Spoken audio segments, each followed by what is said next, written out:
അപ്പോൾ രണ്ടാമതായിട്ട് നമ്മൾ ചെയ്യേണ്ട കാര്യം എന്താ? ആരാണെന്നല്ലേ, 100 കിലോയിൽ കൂടുതൽ ഭാരമുള്ളവരും 30% കൂടുതൽ ബോഡി ഫാറ്റ് ഉള്ള ആളുകൾക്ക് വേണ്ടിയിട്ടാണിത്. അപ്പോൾ രണ്ടാമതായിട്ട് നമ്മൾ കൂടുതൽ നടക്കാൻ ശ്രമിക്കണം.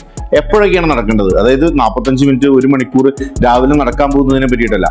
നമ്മൾ ഡേ ടു ഡേ, അതായത് നമ്മളൊരു രാവിലെ എഴുന്നേറ്റതിന് ശേഷം രാത്രി ഉറങ്ങുന്നത് വരെ പല സമയങ്ങളിലായിട്ട് നമ്മൾ അധികം സ്റ്റെപ്സ് വെക്കണം. നമ്മളെപ്പോഴും നമുക്കൊരു മൂവ്മെന്റ് ഉണ്ടാവണം.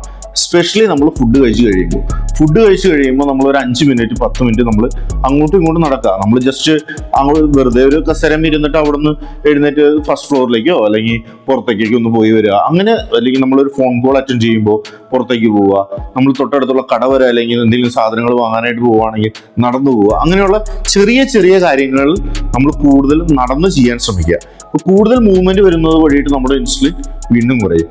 ഇൻസുലിൻ റെസിസ്റ്റൻസും ഇൻസുലിൻ സ്പൈക്ക് ആവുന്നതും കൺട്രോൾ ചെയ്യുക എന്നുള്ളതാണ് നമ്മുടെ വെയിറ്റ് ലോസിലേക്കുള്ള ഫസ്റ്റ് സ്റ്റെപ്പ്. അപ്പോൾ മൂന്നാമത്തെ കാര്യം എന്താണെന്നറിയാം, പ്ലീസ് ഫോളോ മീ.